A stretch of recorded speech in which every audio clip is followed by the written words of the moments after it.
Hey guys, Josh here, and I just played 20 hours of Harvest Moon Home Sweet Home, the latest entry in the Harvest Moon games from Natsume, recently released for iOS and Android. In this video, I'll share with you all of my thoughts, the things I liked and disliked about it, and by the end, you should have a pretty good idea of whether or not this game is for you. I cover a lot of different farming games on this channel, so if you find this video helpful, consider leaving a like and subscribe for more.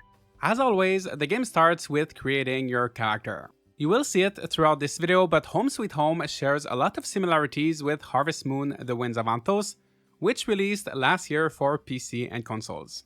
The character creation is mostly the same as in that game, so you pick between the male and female protagonist, then you can choose between different skin, hair, and eye colors, but there are no different styles or shapes for anything, so it's a pretty light customization.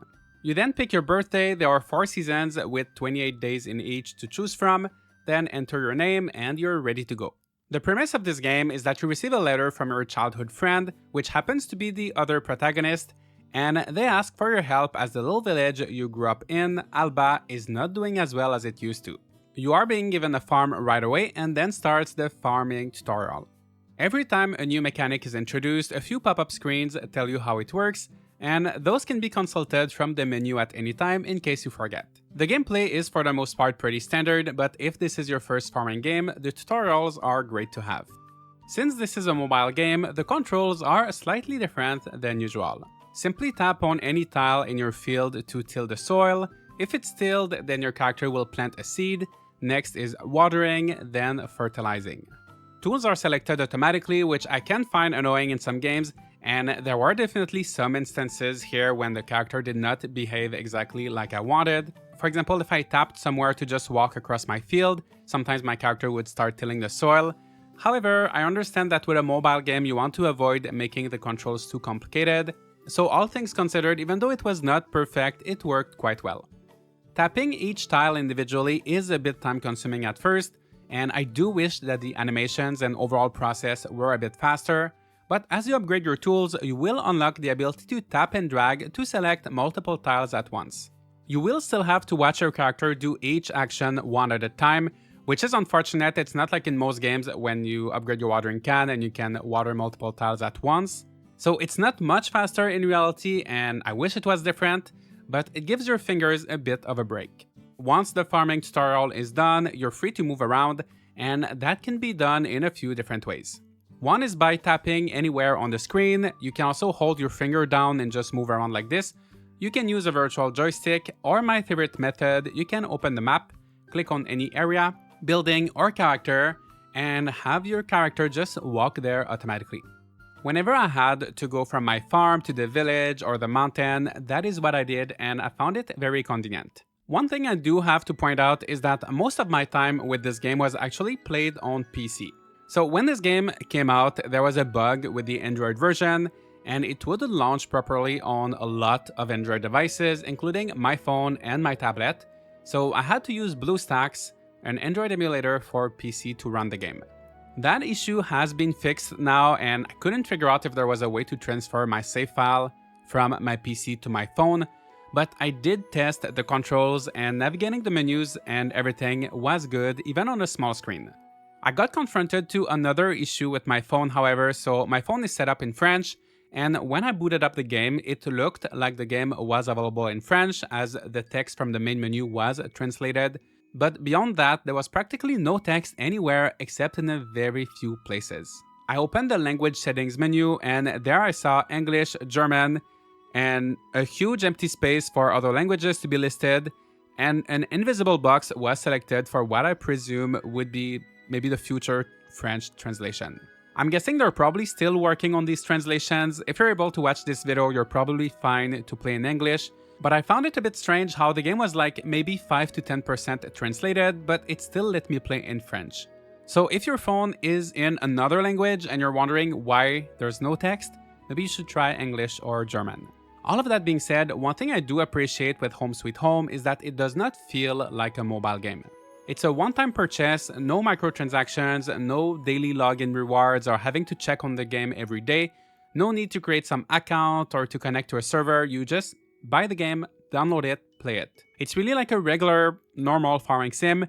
It's just that it's for iOS and Android, that's it. I would love to see more games like that, as there isn't much in terms of farming sims on mobile. Going back to the farming, controls aside, it's very similar to the Winds of Anthos. There are a lot of different crops, maybe even too many. Each also has some mutated variants that can be obtained during the right season or using the right fertilizer.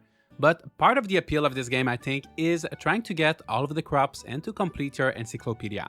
Most seeds can be purchased from the general store, so you won't have to look for sprites to give them to you in this game, and other rare seeds can be obtained from a traveling merchant or by completing requests for villagers. A majority of these requests will also ask you for crops, so it is a constant cycle of growing a ton of different things, getting new seeds, planting more, and you have to be ready to do a lot of farming. Also, while crops do have a preferred season to grow in, they can all grow all year long, so you don't feel the change of seasons that much, which I think is unfortunate. You will unlock more fields as you progress, and one new feature of Home Sweet Home is that your fields need time to regenerate between harvests, or their health will decrease, negatively affecting the quality of your crops.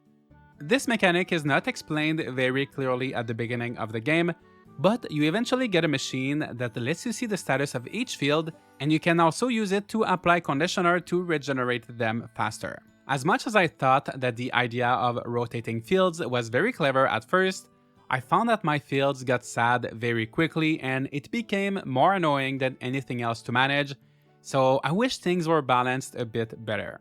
Overall though, the farming works well. It is simple, yet you also have to manage a lot of different crops, which can either be a good or a bad thing depending on what you like, and you will be spending a good portion of each day watering crops, at least until you get sprinklers. Crops also have a quality level, each one can go up to 3 stars, and that rating is affected by the fertilizer used and the status of your soil. Shipping enough of the same high quality crops can turn them into local specialties, giving you an income bonus, which I thought was nice, and each week you will also find crops that are more valuable, so you can plan accordingly, but I found myself having to grow so many different things already for the requests that I did not really bother keeping up with the weekly crops. Another way to make money is through ranching, of course, and while there are not as many different animals as in the Winds of Anthos, you can have different types of cows, chickens, sheep and horses in your barn, and some cats and dogs as house pets. Just tap on an animal to brush them or take their product, and the better care you give them, the higher the quality or quantity of items they'll give you. Animals can get sick in this game, so you have to make sure to feed them daily, which can be a bit time consuming at first, but you eventually upgrade the feeder to an automatic one, which makes it so you don't have to distribute the food one by one. You also have to clean up the barn with your pitchfork every day. The more animals you get, the more cleaning up you'll have to do, but you can then turn that compost into fertilizer for your crops, and I love to see that synergy between ranching and farming. One of the animals I was the most excited for was the horse, as I thought I would be able to ride it and get everywhere faster. I wasn't too sure how it worked, as tapping the horse would only brush it, so I kept trying. I brushed my horse every day and I quickly maxed out my relationship with it, and eventually I figured out that to ride the horse you need to double tap. So I finally got on my horse, but then as soon as I tried getting out of the enclosure, my character would just get off the horse automatically. I don't know if you need a saddle or something else to be able to get out of the farm with your horse. Maybe you can only ride the horse in that tiny enclosure, which would be a bit ridiculous, but if you played and managed to find out, please let me know. The horse was not completely useless, however, as it allowed me to win the horse race, which was ridiculously easy since it had maximum affection level, which also meant maximum speed. There are 3 medals in total, so I will need to compete 2 more years to get all of them, but I feel like the balancing might be a bit off if I was able to have my horse at max affection and speed within the first year. The developers even took the time to add a feature where each animal has a favorite food that you can give them to increase their affection faster, which in theory is a fun idea, but I never had to pay attention to that since affection goes up so fast just with regular food and brushing. That is a recurring issue I had with this game. I felt like a lot of the mechanics could have been better balanced. So there are a few festivals, and just like in the Winds of Anthos, they are unlocked by completing quests. These quests consist of providing certain materials, and I like the idea of having to unlock festivals, but one problem I have with that feature is that There's no way to see the date of the festival until you unlocked it. So sometimes you may have 2 or 3 quests at a time for different festivals, but you have absolutely no idea when they're supposed to be taking place, and that makes it hard to decide which one to prioritize, as ideally you don't want to miss out on any of them and have to wait a whole year to participate. In Rune Factory 4 or 5, for example, you have a similar system where you get to unlock festivals with points, but you can see when they're scheduled for, which makes a lot more sense. So we covered farming, ranching, festivals, but the world of Home Sweet Home has more to offer. This time around, instead of opting for a large open world like in the Winds of Anthos or One World with lots of different towns, everything happens in Alba and its surroundings. There's your farm, the village, a beach, a mountain, and that's it. The size of the world is a lot closer to what you would find in, let's say, a Story of Seasons game, which was formerly known as Harvest Moon, not to be confused with the Harvest Moon games we're talking about now, released after 2014. They're basically 2 different series, but all of that to say that the size of the world is smaller, and I think this is the ideal way to do it. Traveling from one place to the next is easy, doesn't take too much of your time, and more importantly, the world is not as empty. Every area has a purpose, with items to forage, bodies of water to fish in, and characters to interact with. It looks like it was designed with more purpose than in previous games, and visually it looks great. You may recognize a lot of assets being reused from the Winds of Anthos, but they were used in a more thoughtful manner, so there's a lot more details, little flowers, bushes, butterflies, fences, roads. The buildings are not all exactly the same, and while it's nothing groundbreaking, you can tell it has received more care than the open world of Anthos. The smaller scale is also what, in my opinion, makes the gameplay of Home Sweet Home much more enjoyable. No need to move your farm around to grow different crops or to go from one town to the next to complete fetch quests and meet with villagers. You don't have to worry about eating special food to make yourself warm or cold in different biomes. You don't lose stamina for walking. You don't need to spend hours exploring boring areas to find seeds. Everything is done in one convenient place. The Winds of Anthos was ambitious, but I think it is really difficult to make a farming sim work with an open world, since these 2 ideas go against each other in so many ways. So this return to a smaller world allows the game to feel more focused, streamlined, without as many superfluous or tedious features. If you played the Winds of Anthos, a great way to describe Home Sweet Home is that it's almost the same thing, but on a smaller scale. It's kind of like a Winds of Anthos Lite, which for me is an improvement. And that little world with that little town of Alba needs your help. A lot of people left, shops closed, and a lot of work is required in order to bring things back to how they were. The game is divided into chapters, and in each one you will receive a series of quests from Christina or Justin, depending on which protagonist you picked, and they will ask you to collect certain items to revitalize a specific thing in town. To progress to the next chapter, you have to not only finish the required quests, but also to fill up a jar of happiness. Happiness in Home Sweet Home is collected by selling items, talking with villagers, and completing requests for them. If you played Fields of Mystria, it is a bit like the town level system in that game, where at the end of each day you will get a certain amount of happiness depending on what you did. Overall, I like that mechanic, and it is a nice incentive to make you want to interact with villagers, whom I wouldn't interact with otherwise, and I'll tell you more about that a bit later. Completing a chapter will reward you with an extra heart for more stamina, as well as new products for sale in the shops, like different seeds, new tool upgrades, so it feels quite rewarding. But you should know that progression in this game can feel somewhat slow, especially at the beginning. You will run out of stamina very quickly. It will take a little while to even unlock the first tools like the axe and the pickaxe, the fishing rod, or before you can access the mines. For me, I do like when the start of a farming sim is challenging or slow in that sense, as it makes it rewarding when you're able to do more, but when I started, there were definitely days when I wasn't too sure what to do. I would say that after the 2 weeks mark, things start picking up a bit, and you will get busier collecting materials, fishing, talking to villagers, and a lot of time spent farming as well. Days are about maybe 10 to 15 minutes each, and they do feel like they go by at a fast enough pace, but not in a stressful way. The later you go to bed, the later you will wake up and you will have fewer hearts, so usually I ended up going to bed around 7 PM or 8 PM when it got dark. If you don't make it to bed on time, you will pass out automatically at midnight, and there's no financial penalty, but you will have very little stamina the following day and wake up at 10 a.m. I am really glad you pass out automatically because one time while I was fishing and I had not saved the game for a while, I got teleported to the underworld, like under the map. I had no way to go back to the surface and I had to wait until midnight to pass out and get back home, and then everything was fine when I woke up the following day. I have not had too many technical issues otherwise, but as soon as the tutorial is done, you can save at any time, which I would recommend doing frequently just in case. So since I mentioned fishing, let's talk quickly about it. Once you've purchased the fishing rod, you can go wherever you see fish, cast your rod, wait for one to bite, and then I would compare it to how it works in Pioneers of Olivetown. There is a bar where you can see the durability of your rod. That one goes down constantly, and you have to hold your finger on the screen while the fish is not moving to reel it towards you. If the fish is moving, then the durability will go down very quickly and the fish will get away. So you just need to hold and release at the right time, and at first your fishing rod is really not great, which makes it difficult, but once you upgrade it, it does become a lot easier. Don't feel discouraged, and certain areas like the ocean have fish that's really hard to catch at the beginning, so I would recommend starting with the ponds or the rivers. Of course, fish will change depending on the season, so trying to catch all of them can be a fun challenge. You also have bait that you can buy and use to help you catch more difficult fish. I have not used too many of those, but I think that the fishing is good. It is simple, but it does what it's supposed to do, and it is a good way to make money early on.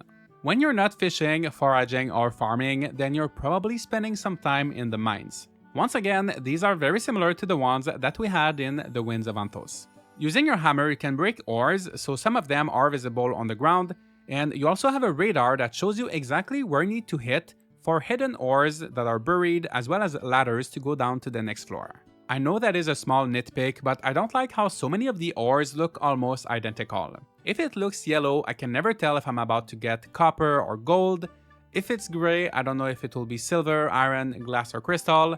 And while they do have slight differences, it's so hard to distinguish them, and I feel like it could have been an easy fix to just make the colors a bit more unique, like most other games with mining manage to do, but that is not the worst part with the mines. When you dig, again, just like in the last game, sometimes rocks will fall down on you.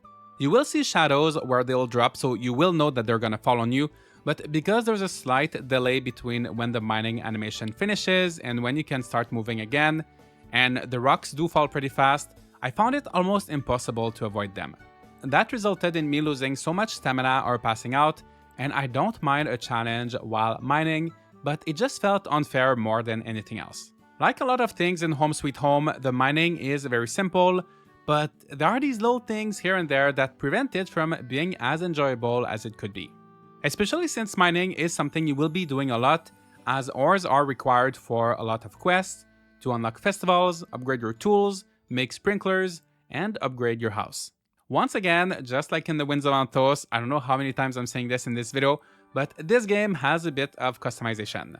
You can upgrade your house, and by the way, one thing I do love about the house, it's pretty basic, but it has storage for all of your items. You don't need to worry about chests or anything like that, and it's very convenient. That's pretty much how Harvest Moon and Story of Seasons have always been, except for Pioneers of Olivetown, but recently more and more games are introducing chests and just complicating the inventory and storage management because other popular games do it, without necessarily adding anything fun to the game.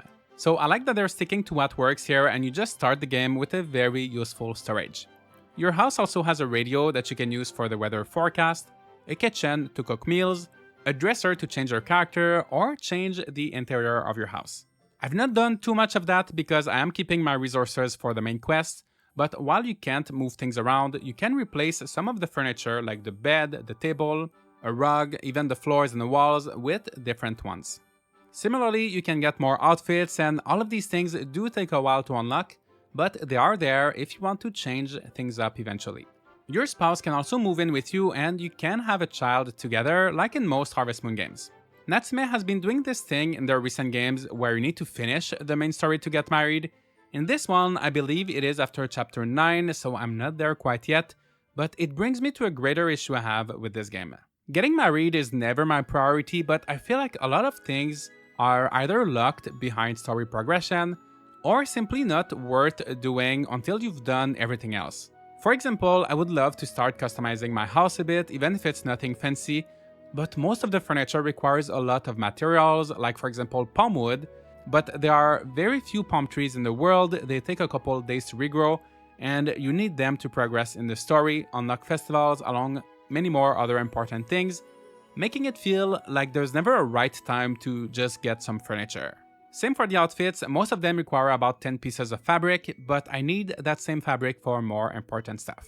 I'm all for grinding after the main story to get these things, I don't mind that they're expensive. I love trying to get everything and having side content to work on, but I do wish that some of it was a bit easier to obtain early on, or requiring items that you don't need for the main story so that you could work on both at the same time without having to sacrifice one or the other. What happened when I played The Winds of Anthos is that I spent a good 40 plus hours doing the main quest, then when it came to get married, unlock the different outfits and all of that, I was a bit burnt out on the game and there was just not enough to keep me playing. So I think that there is a big issue with the balancing, the pacing, and like I said earlier, I do love the slow progression in the beginning, that is satisfying to me, but at some point I would like to be able to just get just one outfit without delaying my main quest by a whole in-game week, or maybe I would like to just get married early. You add on top of that all of the festivals to unlock without knowing when they're going to be happening, so you're just trying to rush to get everything done, and the fun optional stuff gets pushed back really far into the game instead of being intertwined with everything else. It feels like the game gives you this illusion of freedom, while in fact it is pretty linear and you're just continuously grinding for crops and materials to make a bit of progress. Lastly, let's talk about the characters. If you've played previous Harvest Moon games from Natsume, you may recognize some of them, such as Jeanne from Light of Hope, Jacques from The Winds of Anthos, and a few others for a total of 8 marriage candidates. While not romanceable, even Doc Jr. is here, and I love how they're reinforcing the world they're trying to create by bringing back familiar faces. The problem is, I did not find any of them interesting. Their dialogue does evolve gradually as you get closer to them, and they do refer to where you are within the main storyline, but they just feel so bland and no one stands out. I made sure to talk to everyone often, as relationships give you happiness, which helps with the story, and I think that's a great mechanic in terms of gameplay, but I just didn't care too much for what they had to say, if I'm being honest. And it doesn't help that all of them look so similar. They almost all have the same face shape, same body. There are a few with different hair colors, skin color, but overall they just feel so generic, both physically and personality-wise, and I have little motivation to pursue any of them for marriage or even friendship. To conclude, despite all of my criticisms, I would say that Harvest Moon Home Sweet Home is the best Harvest Moon game made by Natsume. It takes the graphics, gameplay loop, and main mechanics from The Winds of Anthos, which were an improvement over One World, and it puts them in a smaller game, which might sound bad, but it actually results in a product that's more focused, streamlined, and cohesive. I feel like it is another step in the right direction, and I would like to see Natsume continue doing these smaller games instead of large open worlds, but it still lacks personality and attention to detail in my opinion when it comes to the gameplay mechanics, balancing, and all of these things that would otherwise make me feel immersed and wanting to play more. I am struggling to express my thoughts on this game because yes, it is much better than their previous ones, but I didn't like their previous ones, so in comparison, this one is amazing. But if I take a step back and compare it to any other farming sim, like let's say Story of Seasons Friends of Mineral Town, which is also on the simpler side, in almost every single way I would find Friends of Mineral Town to be a better experience. One great point for Home Sweet Home, however, maybe its strongest point, is that it does not feel like a mobile game, in the sense that there is a good amount of content, no microtransactions, none of the typical mobile gimmicks. We do not have a lot of one-time purchase farming games for mobile. There is Stardew Valley, there's My Time at Portia. Both of these games obviously have a lot more content and are better, but they could feel overwhelming on a small device. So if you're looking for a simpler, relaxing experience that was designed for mobile first, Home Sweet Home could be a great option. If you liked The Winds of Anthos, or you would like it if it didn't have the open world, then again, it could be a great option. I genuinely did have fun with this game. I don't regret my 20 hours spent on it. and I might return to it if I'm somewhere with just my phone. But let me know what you think. Have you played Harvest Moon Home Sweet Home? Do you like it or not? How do you think it compares to the previous games from Natsume? Share your thoughts in the comments, leave a like and subscribe for more content like this. And I recently uploaded a video about 12 cozy games releasing in September which might interest you, so feel free to check that out and I'll see you all in the next video.